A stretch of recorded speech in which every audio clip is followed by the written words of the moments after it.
awareness angel, making sure my wings protect the different, the stranger than. I'm an autism awareness angel. It's good, cause I'm cool with the unique behavior. I'm an autism awareness angel. Will you accept me? Cause I accept you. I'm an autism awareness angel, cause the view from the spectrum is a better point of view.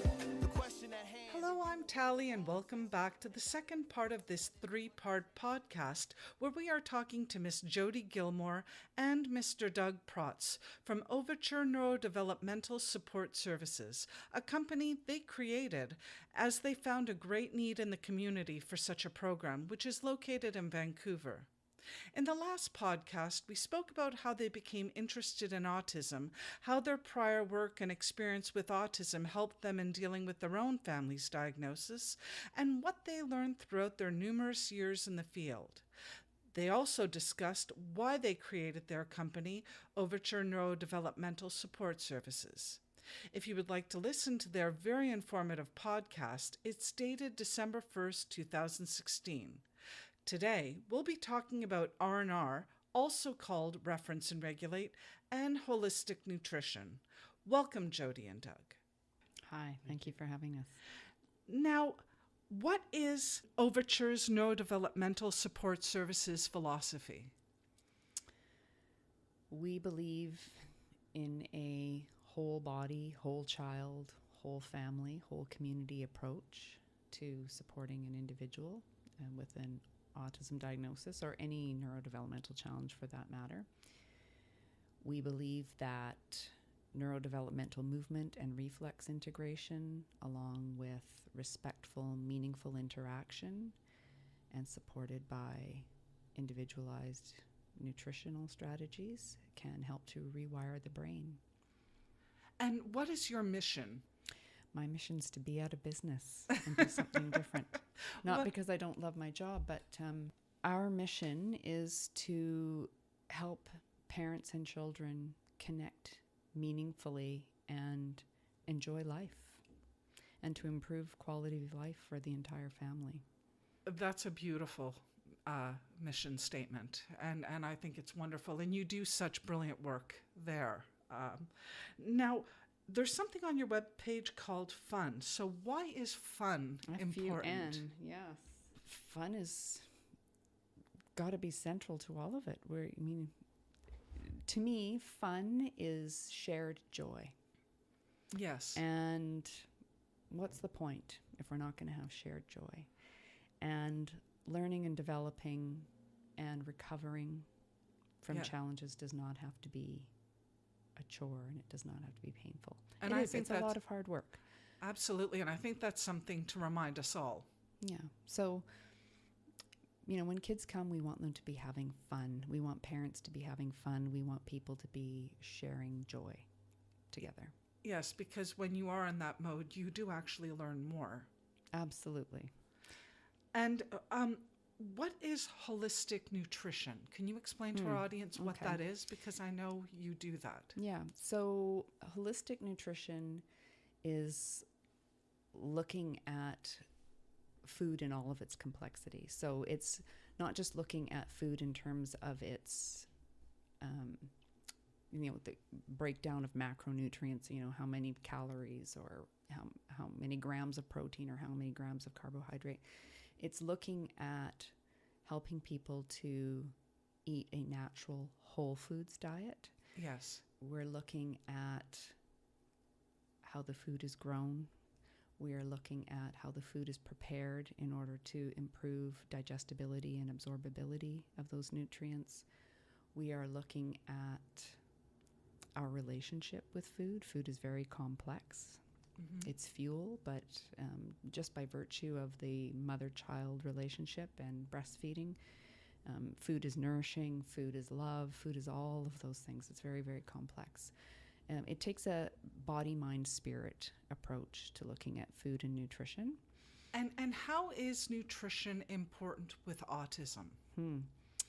Nutrition is important to me for being a human being living with ease on this planet. Yes. It's critical for everything. And if you've got some challenges, then it's even more important. And why is that? Number one, it's your building blocks. The body and brain need really good quality fats. They need good quality proteins and amino acids so the body chemistry can perform all of its functions. And can you explain the brain-gut connection that is so often talked about? Sure. So when the embryo is developing and cells divide, the cells that become the brain, so you've got a group of cells, a type of cells, half becomes the brain, the other half becomes the digestive system. Yes. So there's one connection right there. Another way of looking at the gut-brain connection is to think about the impact of alcohol. Yes. What happens when you drink alcohol? I know what happens to me. Yeah. So we're not pouring alcohol in our ears and Yes. having a neurological effect. Yes. How do psychiatric drugs work? We don't stick antidepressants up our nose Yes. and have them impact our brain. We are ingesting these things, and They have they have an effect on our brain, and vice versa. The brain also has some effect on the gut. For instance, the vagus nerve, which is a huge nerve that runs, starts at the tip of your ears and runs all the way to your anus, and it innervates all of your internal organs and everything. It affects your migrating motor complex, which is very important for digestion and breakdown of food. So if things are going on in the brain and things are going on with the vagus nerve, that's going to affect your digestion too. So the relationship goes both ways. And in autism, we often hear of the gluten-free, casein-free diet. What is that, and how does that differ from what you do? Well, a lot of people think of it as like the autism diet, as, gluten-free, Yes. dairy-free diet. And the reason many children respond favorably to removing gluten and casein from their diets is the problem is not with gluten and casein themselves. The problem is with the integrity of the digestive tract. There is permeability or leakiness in their digestive tract as a result of possibly some genetic SNPs that affect how they process food, nutrients, chemicals, all of those kinds of things, how their whole body is working together as a unit. Infections, antibiotics, bacterial imbalances, injury. There are a variety of things that can affect the gut and create leakiness in the gut and create leakiness in the brain.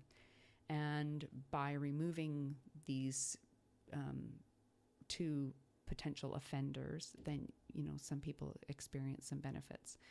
If you don't heal the gut lining, Yes. then eventually you're going to develop sensitivities to other foods as well. But if those things show up as being big offenders for a person, through an IgG test or just through making really good note of what's being eaten and the symptoms that you're seeing, then you can, if you take those things out of the diet and you give the gut a bit of a chance to heal, so it can contribute to the healing of the gut, it can reduce the inflammation that can become systemic and affect the brain.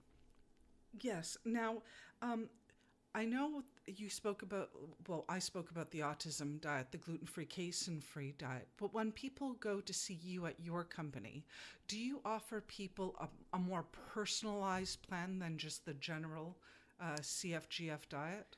Yes. I believe in finding a diet that fits the particular individual sitting in front of me at this place in time, rather than trying to take an individual and fit them into a particular dietary. And what are the benefits of that? The benefit would be that I'm giving this person what they need now, or at least I'm trying to. We are all different. We are biochemically all different. And we all need a different approach. And what I might need today may differ 6 months from now. And so you need to be watching and observant and continuously how tweaking. do you observe and watch in your when a client goes to see you? How do you know what they specifically need. Right. I have quite a comprehensive questionnaire that I have people fill out. Yes. That collects a lot of family history and that kind of thing.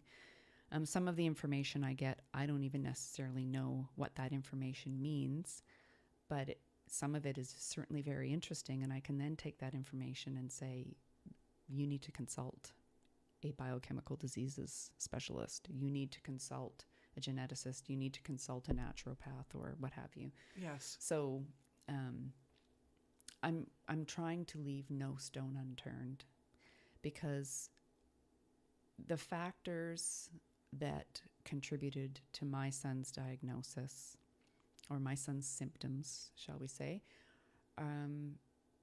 are probably very different than the factors that contributed to your son's diagnosis. And True. therefore, the recipe we need to cook up to address my son's challenges is going to be different than the recipe we cook up. And that's wonderful, for which your son. means that your clients probably get optimum benefits because they are tailored to the individual. And that's what we're hoping for. And so, I have people do diet journals, collect information about what was eaten, level of stress that day, mood, level of functioning, any symptoms. And we're just trying to collect as much information as we can. So there's a lot of record keeping as well. Yes. Yeah. And then we co-create a plan from there. So there's no point in me saying, here, Tally, here is a menu plan and 50 recipes. And you look at those recipes and there are things that your family doesn't eat or Yes. doesn't care for, or there are religious restrictions or that kind of thing. So it's something we need to create together. So I work with the family, and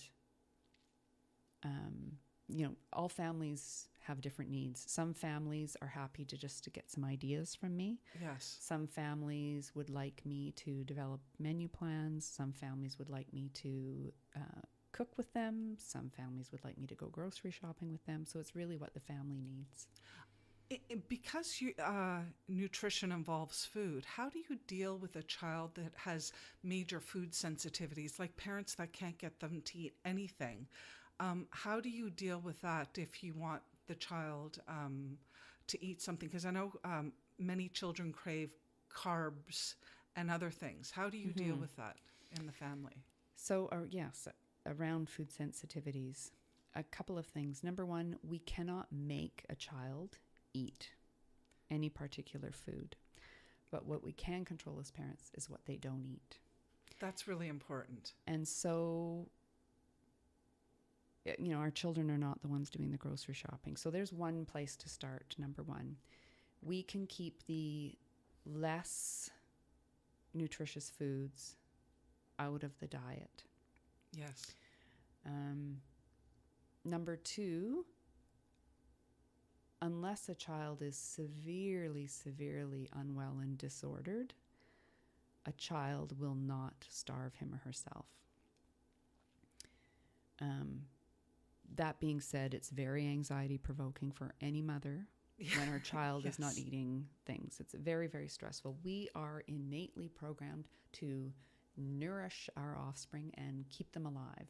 Yes. And I think when our children aren't eating, or we feel they're not eating enough, it triggers a very, very deep survival response in a parent. So that can be stressful. What I look at doing is improving the nutrient density of the foods the child is already eating somehow. Yes. So, that's very, very important. What is the child eating, enjoying, and tolerating? Trying to get the things that are bothering the child out. If a child is consuming foods that are creating inflammation in their body, it is going to affect their sensory processing, and it is going to contribute to some of the sensory aversions that they experience. Yes. So if we can get some of that irritation out of the diet, and they can process that tactile and olfactory and, all of those senses that are, surround food. And there are lots of them. Food is visual. Yes. You chew on a carrot and it's an auditory input. Food has a smell. Food has a texture and a feel and a taste in your mouth, on your hands, all of that kind of stuff. Some foods you put it in your mouth and the texture changes suddenly. Yes. So all of these things can be very, very overwhelming. And we need to respect that.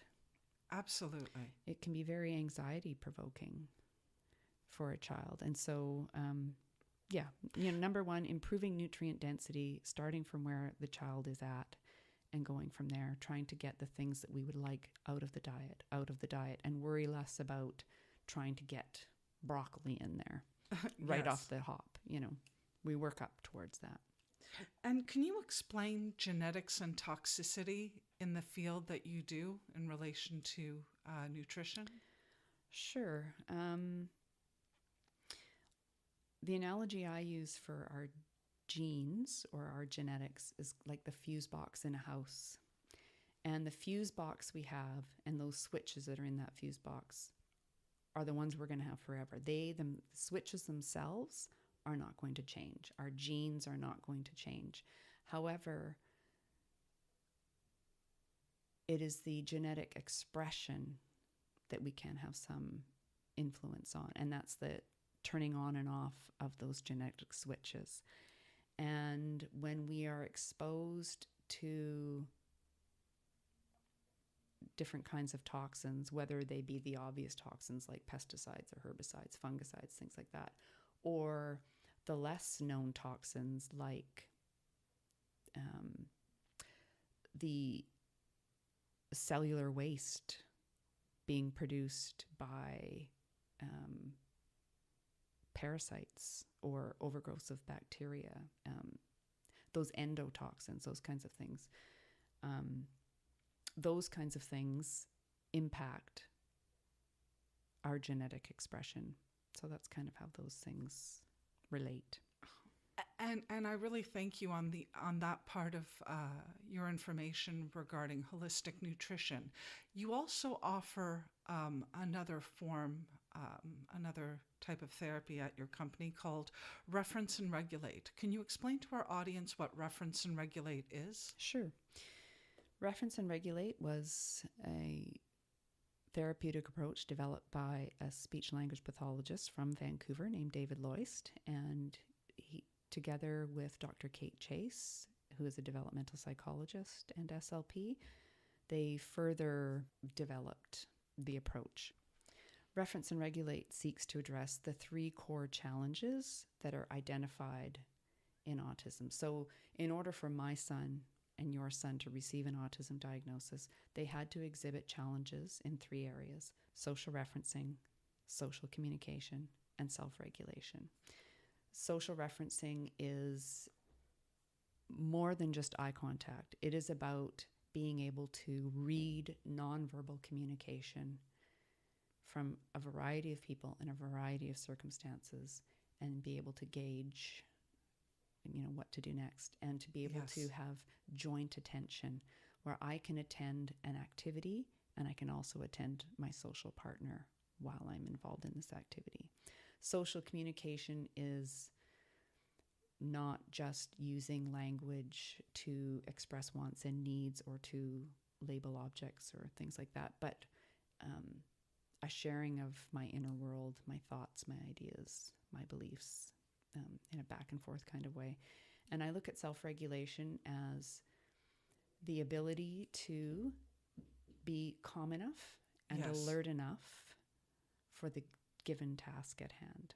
That's what it's seeking to do. And what does that therapy look like in practice? Another thing I would say about it is that it is a developmental therapy, and it is based on, the curriculum for it is based on how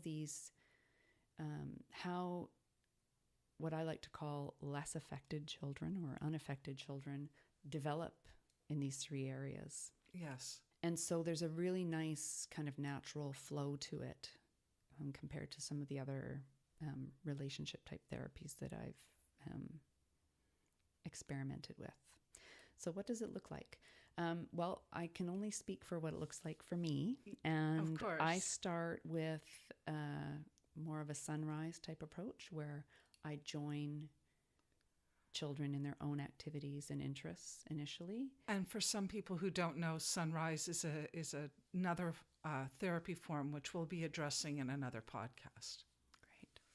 So I start by establishing a relationship with the child and developing trust. Is that what Doug was talking about in the first podcast? A little bit, yes. Yeah. Yes. It has to do with, taking a very respectful approach and meeting people where they're at. Yes. And then I try and bend the play in a direction that I think might help with their development. So, if a child is wanting to play trains, for instance, yes, then initially I join them in playing with trains. And when I've established trust, what I want to do now is insert opportunities for them to very easily find my eyes. yes. And every time their eyes land on mine, I hand them a track or I hand them a train.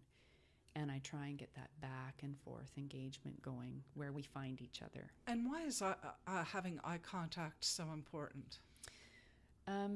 Initially, we're wanting to help children be looking at us frequently, quickly, and for sustained periods of time. So a young developing baby is looking at the primary female caregiver's face at least 5 times a minute within 2 seconds of registering a want or need, and is able to sustain a mutual gaze for 5 seconds or longer in order to get those needs met and for enough of an information exchange, if you will. And so something impacted that development in my son and in children like him. I view social referencing as a crucial survival instinct. It's kind of like that safety harness that we have on at all times that keeps us safe and confident so that we are available for learning. So if you are cleaning windows on a high rise and you are wearing a safety harness, you're going to be more available to attend to your task than you would be if you were hanging onto the side of that building without a safety harness. No question. So I'm looking to wake up this instinct to be watching primary caregivers frequently, quickly, and for sustained periods of time as the foundation for all of these other things. And is that the same reason why point follow is also important? It's one of the developmental steps, if you will, that a child takes. So once an infant is doing this robustly, yes, with the primary female caregiver, a second primary female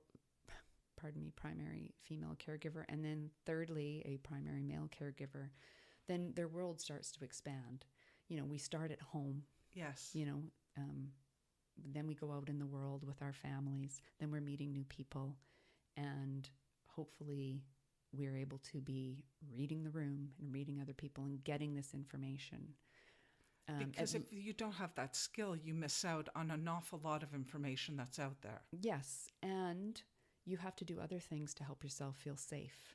Yes. You need to perhaps memorize where things were the last time you were in this place. You may need to memorize sequences of events, who does what and when and how and all of those kinds of things, in lieu of this social referencing. When a child is robustly referencing their caregivers, all they need to do is look up, yes, read mom's face, and see that mom is not concerned about the laundry basket in the middle of the floor or the hand dryer going on or, this change in plan that was unanticipated. But when you don't have that, you've got to find something. And what are the benefits of R&R in your opinion? I see R&R as absolutely necessary and also insufficient in of itself. I find that generally speaking, at some point, kids hit a roadblock. Yes. And until we address why their social referencing was impacted, you have to end up working a lot harder and Yes. adapting the task, adapting the environment, all of those kinds of things. But in terms of the benefits of social referencing, it is highly regulating. Yes. A child can come in and for whatever reason be very, very agitated and anxious. And if I can get a nice back and forth, where we find each other in space, Yes. through our eyes, without ever telling a child to look, because then they get good at looking when we tell them to look. Yes. They start to take me in and they feel the connection and they calm down. They're more self-regulated. They're now more available for learning. Now I can up the ante and I can do something a little bit more complex. And there is a criteria. There is a documented curriculum for R&R. Yes, there is a curriculum. And I use the curriculum as a bit of a roadmap. Yes. And I certainly use it as litmus paper, if you will. I look to see, are we sustaining what we've developed to this point, or have we hit a roadblock? And so, why are we hitting a roadblock? It's usually not a cognitive thing. It's usually something underlying it that needs to be addressed. And that's where we need to look deeper to the brain-body connection and to the organization of the central nervous system. So you do document milestones with R&R. Oh, there yes. is Yeah. I paperwork. I do charting in order to make sure we're moving in the right direction to Yes. address roadblocks if we're hitting them. And I know where to go next. Absolutely. Now, how does social referencing support social communication? So at least 60% of our auditory comprehension comes from reading the nonverbal communication being expressed by our social partner as they're speaking to us. So if I am looking at you while you're talking to me and observing your body language and facial expressions, my understanding of what you're saying to me is going to go up by at least 60%. So I'm going to improve receptive language, for one thing. If I'm watching other people and really taking them in and reading them, I'm going to start to pick up on how mom and dad or mom and grandma communicate with one another and how they exchange social information in a social kind of way. I am more likely if I am receiving speech and language therapy and my speech language pathologist is providing me with all kinds of language models, if I'm not referencing my speech language pathologist while being provided with these models, I'm just that much less likely to have it stick. I'm less likely to remember it and use it myself in the real world. Whereas if we can turn this on first and then really be providing the models when the child is watching us with ease, they're going to better develop their social communication skills and their language skills in general. So correct me if I'm wrong, is what you're saying that if you develop these key component skills like infants do when they're babies, that the learning process, the social learning process, as these children become older, the learning curve is far easier for them and far more natural than always instilling accommodations on every little step? Absolutely. If we can, number one, address why social referencing was impacted to begin with through looking at the brain-body connection and relative health and toxicity and nutrient status and all of those kinds of things, and then help to accelerate the social referencing skills so that social communication can come online more easily, so that self-regulation can happen with a less external support from other people and other strategies and adaptations. We're more available for learning across the board in all environments. Yes, kind of like developing your core muscles to make everything Exactly. else easier to Exactly. move. Exactly. And on that note, I can't believe we're still at the end of our second podcast because we're just getting such fabulous and wonderful information that people are asking about out there. Thank you so much for joining us today, Ms. Gilmore and Mr. Protz, and educating our audience of R&R, otherwise known as Reference and Regulate, and Holistic Nutrition. If you would like to contact them and Overture Neurodevelopmental Support Services, you can find all of their contact details on our webpage at autism30.com. We also want to remind you not to miss an issue of our monthly newsletter by signing up. You can do so by going to our webpage, autism30.com, go to the bottom of that page and click the word subscribe and fill in your details. And finally, we at Autism 30 would like to wish everyone happy holidays, and may you all live in love. Hey yo, I'm an autism awareness angel.